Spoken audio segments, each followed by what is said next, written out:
नमस्कार। आज हम हेडिंगली में भारत और इंग्लैंड के बीच जो पहला टेस्ट चल रहा है उसके चौथे दिन पर बात करेंगे। हाँ बिल्कुल। 23 जून 2025 और क्या दिन रहा है क्रिकेट का। सही में हमारे पास जो मैच रिपोर्ट्स हैं उनके आधार पर आज हम इस रोमांचक दिन के अहम पलों को गहराई से समझेंगे। कोशिश ये रहेगी कहां से शुरू करें, वो ऋषभ पंत का शतक या इंग्लैंड की वापसी। दोनों ही बातें अहम है।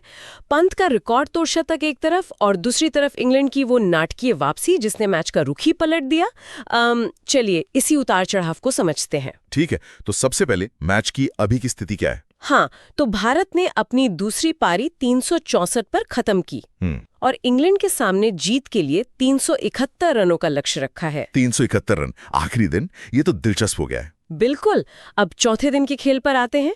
दिन की शुरुआत हुई भारत के 90 रन पर 2 विकेट से। हाँ, और शुभमन गिल ज्यादा कुछ कर नहीं पाए, जल्दी आउट हो गए, सिर्फ 8 रन बनाकर। उस वक्त लगा था कि शायद थोड़ी मुश्किल हो सकती है। हाँ, शुरुआती झटका था वो, लेकिन फिर केएल राहुल और ऋषभ पंत ने जो साझेदारी की वो कमाल की थी। सही कहा, दोनों ने शतक लगाए। राहुल की पारी 137 रन बहुत ही सधी हुई थी। बिल्कुल, उन्होंने एक छोर मजबूती से पकड़े रखा, उनका क्लास और टेम्परामेंट साफ दिखा। और ऋषभ पंत 118 रन, वो भी इस मैच में उनका दूसरा शतक।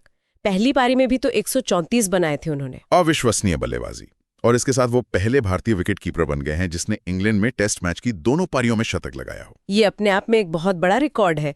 उनका ये 8वां टेस्ट शतक भी है। हाँ, और पंत का अंदाज ही ऐसा है, वो तेजी से रन बनाते हैं और मैच का नक्शा बदल सकते हैं।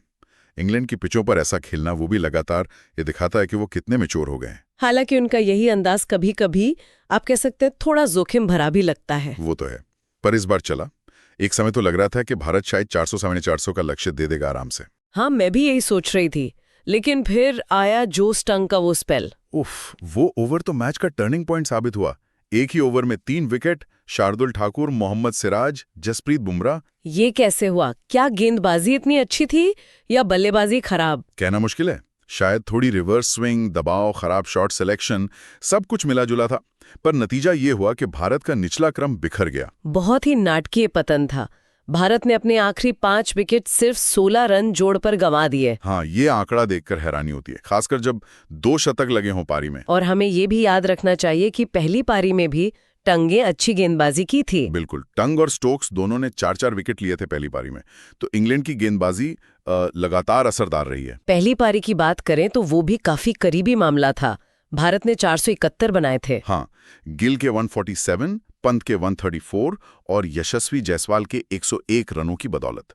और इंग्लैंड ने भी जवाब में 465 रन बना दिए थे। ऑली पोप का शतक और हैरी ब्रूक के 99 रन। हाँ, ब्रूक शतक से चूक गए थे। बुमराह ने 5 विकेट जरूर लिए थे भारत के लिए, लेकिन बढ़त सिर्फ 6 रन की मिली थी, बहुत मामूली बढ़त। उसी लिहाज से देखें तो दूसरी पारी में 364 रन बनाकर 371 का लक्ष्य देना ठीक लगता है, पर जिस तरह से अंत हुआ वो थोड़ा चिंता का विषय है। तो अब सारा खेल 5वें और अंतिम दिन पर आ गया है। इंग्लैंड को 371 रन चाहिए। जी, आखिर दिन इतना रन बनाना आसान नहीं होता।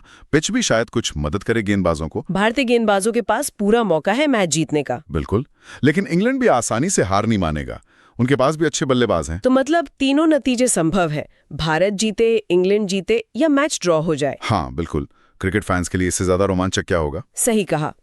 तो कुल मिलाकर देखें तो ऋषभ पंत के दोहरा शतक, राहुल की पारी और फिर टंग की गेंदबाजी से इंग्लैंड की वापसी, इस मैच ने सब कुछ दिखा दिया है। यहाँ एक सोचने वाली बात है वैसे, इस टेस्ट मैच में हमने दोनों टीमों की तरफ से बड़े स्कोर भी देखे और फिर अचानक से विकेटों का पतन भी। हाँ, ये पैटर्न तो दिखा है। तो क्या ये सिर्फ इस मैच की कहानी है या ये आजकल के टेस्ट क्रिकेट का मिजाज है? मतलब इतना तेज, इतना आक्रामक कि खेल कभी भी पलट सकता है। शायद टीमें अब जोखिम लेने से नहीं डरती और एक सेशन में ही पूरा मैच बदल जाता है। क्या पता ऋषभ पंत का जो खेलने का तरीका है वही आधुनिक टेस्ट क्रिकेट की नई पहचान बन रहा हो। इस पर सोचा जा सकता है।